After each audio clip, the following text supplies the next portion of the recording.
Carola é fisioterapeuta, mestre em neurologia, especialista em práticas, inclusive de gestão das diferenças, coordenadora de curso de pós-graduação. Você faz de tudo um pouco, né? E tô sabendo também que ainda é vocalista de uma banda de rock, mas esse é assunto para depois ela vai falar pra gente. E além disso, é fundadora e presidente da Turma do Giló. Não é isso? É isso. E eu não posso esquecer, papel importantíssimo, mãe de João e Maria Cecília. Eu queria te conhecer um pouco melhor e queria que você contasse pra gente também um pouco da criação da Turma do Giló, que eu acho que tem tudo a ver com o que a gente está conversando aqui hoje, de diversidade, de inspiração. É muito legal estar aqui participando disso. Eu acho que muitas mulheres inspiram muitas mulheres e muitas histórias inspiram muitas histórias. E a minha história é de uma menina inquieta. Eu acho que eu me defino como uma inquieta, que com 8 anos vim morar em São Paulo, meus pais foram transferidos para cá, e eu acho que foi a primeira grande barreira que eu enfrentei na minha vida. Eu vim de Minas, de Belo Horizonte. Quando eu cheguei em São Paulo, eu me deparei com essa diferença, provavelmente por conta do meu sotaque, também brinco que por conta da minha altura. Eu sou uma mulher de 1,80 m, então eu falo que a diversidade, ela permeia a minha vida desde muito nova. E eu falo também que a vida me preparou para chegar nesse momento de plenitude que eu estou vivendo hoje. Chegou uma época no 3º colegial, aquela época de vamos fazer faculdade, e um dia eu falei, vou fazer faculdade de fisioterapia sem nenhum motivo, não tenho ninguém na família que trabalhava nessa área.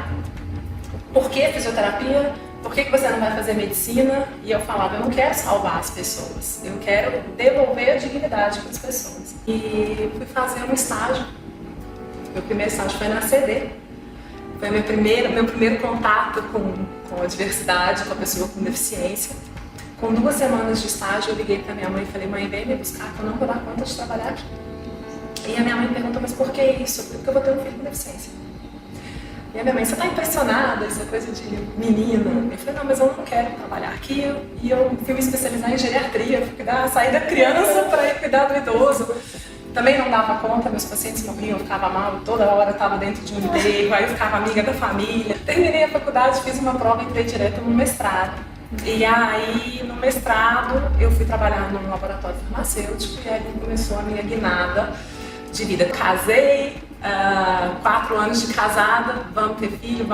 Minha primeira gravidez, né, super planejada, super desejada, foi quando o João chegou. Com 4 meses eu tinha que voltar da minha licença maternidade. E foi exatamente no 4º mês de vida, eu olhei para ele e falei assim, tem alguma coisa errada. Tem alguma coisa aqui que não está dentro dos conformes. Meu mundo caiu. Eu falei, eu sabia, eu avisei lá atrás que eu sabia que isso ia acontecer. Mas não era nada visível, não era nada familiar. E a gente passou aí praticamente quase 4 anos correndo atrás de exames com o João para poder tentar entender o que ele tinha e qual era o diagnóstico dele. E nesse meio do caminho eu volto para o trabalho, acaba a minha licença de maternidade, eu não senti nenhuma confiança no ambiente de trabalho de poder contar o que eu estava vivendo, porque ao mesmo tempo eu estava sendo extremamente pressionada de voltar e voltar com tudo. Eu tinha um chefe novo, o meu chefe testando se eu ia dar conta de ser mãe e ser gerente comercial de uma grande empresa. Eu enfrentei, consegui resolver até o dia que de fato eu não aguentei mais. Eu estava sentindo que a empresa estava lidando com aquela situação de uma forma que eu pedi extensão. Contei exatamente tudo que estava preso dentro de mim e foi um choque. Você podia ter contado antes, eu não senti abertura nenhuma para contar. E falei, eu não quero mais trabalhar, eu vou tirar um período sabático, vou ver o que eu vou fazer da minha vida.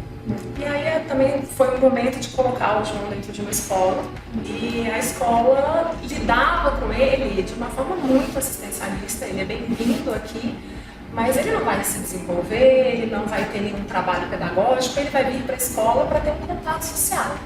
A escola não estava preparada. Não, a escola estava aberta para recebê-lo, mas não estava preparada para lidar com a diferença dele. O tempo foi passando, eu estudando, viajando com ele, tentando entender melhor as necessidades dele, tentando aí resgatar o meu lado fisioterapeuta, teve aí um privilégio muito grande de eu ter trabalhado e de eu poder sair com ele, então eu pude correr atrás de um diagnóstico, eu pude correr atrás de exames, eu pude correr atrás de médicos e eu pude visitar escolas pelo mundo afora para entender um pouco por que a gente é tão atrasado em diversidade e inclusão, por que a nossa cultura ainda é tão machista, por que a nossa cultura ainda é tão assistencialista. E aí eu me lembro que o João já tinha lá seus 3, 4 anos e eu cheguei para a escola e falei, eu quero que ele faça lição de casa. E eles falaram, mas ele tem uma hipotonia generalizada, ele não fala. Por que você quer que ele faça lição de casa? Quem vai fazer lição de casa é você. Eu falei, não, eu vou ajudar ele a fazer lição de casa, mas ele entende. Ele não fala, mas ele entende. E eu me lembro que a escola carinhosamente me acolheu, conversou comigo, mas praticamente me mandou para um psiquiatra. A mãe enlouqueceu agora. Nesse mesmo ano, eu levei o João para os Estados Unidos e a gente teve a possibilidade de usar um equipamento chamado Tobii, que faz a leitura do movimento dos olhos e se comunica através de um computador. E aquela criança que ia para a escola, então, muito exclusivamente para ter um convívio social, sabia todas as letras, sabia qual era a letra do nome dele, conhecia os números. E eu falei, ninguém pode falar com o ser humano, não é capaz. Mergulhei no mundo da educação. Você vê as taxas de evasão escolar, são altíssimas. Então, hoje, a gente tem quase 47% das crianças que entram na escola, 47% delas não terminam, não chegam no ensino médio. Elas saem da escola por N motivos. Elas são deixadas para trás. E não é só a pessoa que tem algum tipo de deficiência.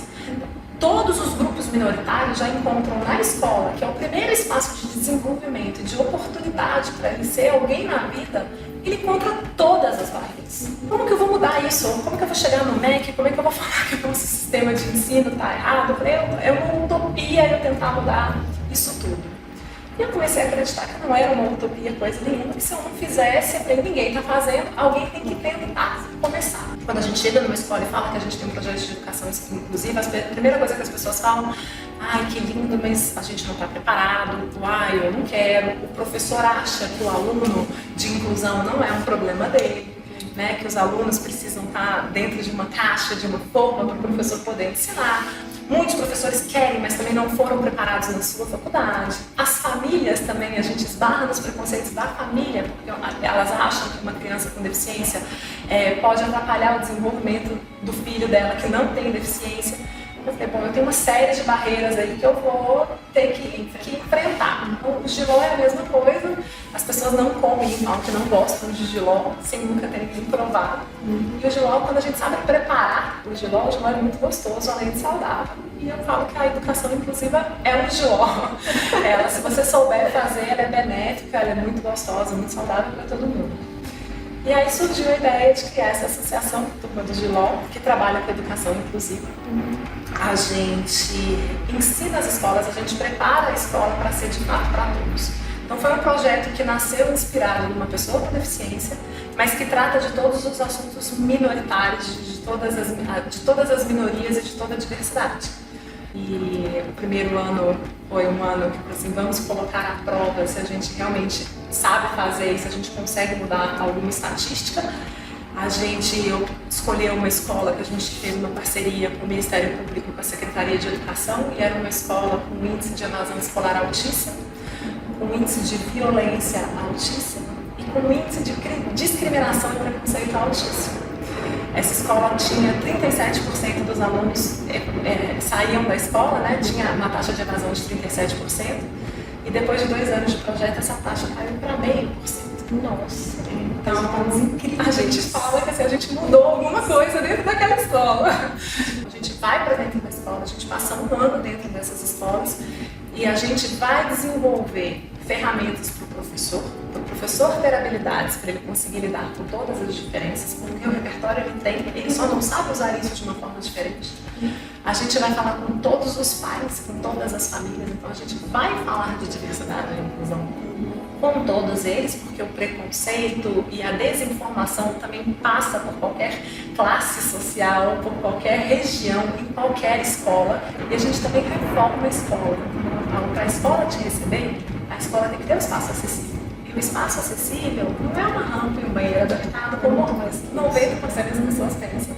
Toda a parte de comunicação, todos os cadernos, né, toda a literatura que a escola usa precisa ser inclusiva. A gente precisa ter acessibilidade e ensinar o que é acessibilidade em todos os níveis.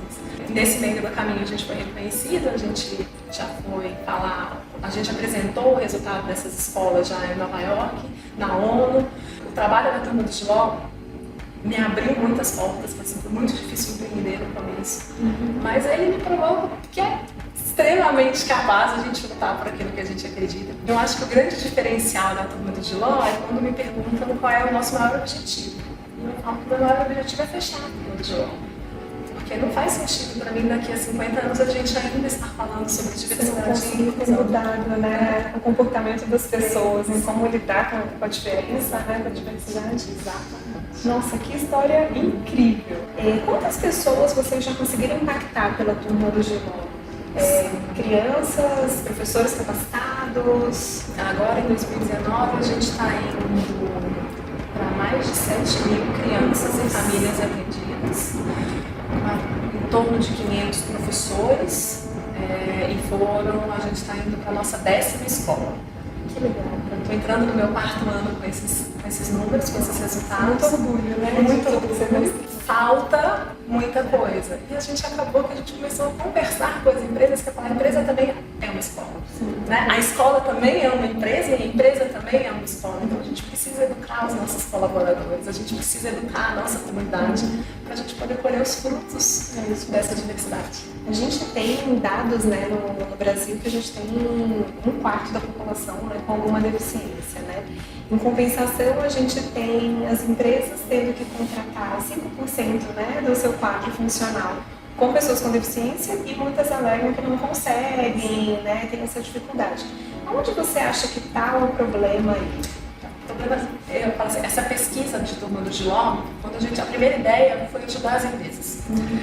E quando a gente foi fazer um diagnóstico desse mapa, eu falei, peraí, gente, se essas crianças não têm acesso à educação, elas não vão conseguir chegar lá. Então, o que acontece é exatamente isso. As empresas reclamam, e reclamam com toda a razão, que elas não conseguem cumprir a lei de cotas. E não é por falta de funcionário, mas é porque essas pessoas foram desacreditadas. E a gente não está aí falando só da pessoa com deficiência, a gente está falando de todo esse grupo de diversidade que, por outros motivos, também abandonam a escola. Né? Seja por um preconceito da sua orientação sexual, que a escola se fecha e a pessoa sofre bullying e a pessoa desiste de estudar. Quando a empresa fala que ela olha para os funcionários e que ela cuida dos funcionários, ela tem que incluir os grupos minoritários nesse cuidado de funcionário. Né? Então, quando a gente está falando que a empresa, existe uma lei de cota, a empresa precisa cumprir a lei de cota, mas se ela não desenvolve esse funcionário e não dá essa equidade, eu falo a mesma coisa da educação, né? A escola precisa dar uma educação de equidade e qualidade. A empresa precisa fazer a mesma coisa. Ela tem uma responsabilidade social sobre aquelas pessoas que ela está colocando ali. Senão ele vai ser sempre ser aderente à cota. Ele vai sempre cumprir a cota.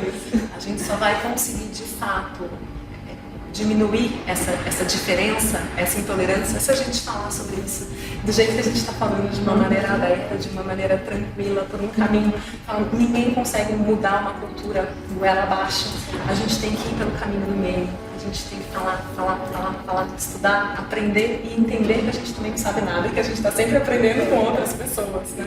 Mas a gente tem que estar aberto. O que eu achei incrível também na tua história foi o protagonismo, né? Assim, o tanto que você pegou algo pessoal, assim, que poderia ter sido, poxa, uma grande dor, um problema grande, né? Foi uma dificuldade grande que você passou.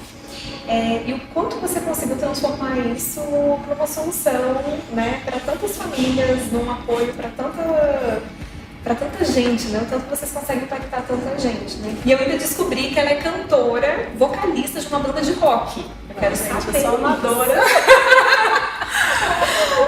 Conta pra gente. Conto pra vocês. Falo assim, o João mudou algumas regras da minha vida. Mas ele é uma criança extremamente musical e quando ele nasceu, nesse meu sabático, eu fui fazer aula de canto para poder cantar para ele, porque eu era um terror. E aí eu descobri uma coisa que eu gostava muito de fazer e eu falei, por que não? Agora, antes da gente encerrar, eu preciso te perguntar: quem hoje é uma pessoa que te inspira, que você gostaria de compartilhar aqui com a gente, pra gente ir lá conversar com ela? A minha indicação é a Marinalva Cruz, que é secretária adjunta da Secretaria da Pessoa com Deficiência daqui de São Paulo. Eu não vou nem te contar muito sobre ela, para você descobrir a pessoa maravilhosa que ela é. E Carola, muito obrigada, foi um prazer enorme. Muito sucesso. Muito sucesso. Turma do Giló. Muito sucesso para você na sua carreira e que você consiga aí continuar inspirando, né, outras tantas pessoas aí para onde você passa. Muito obrigada.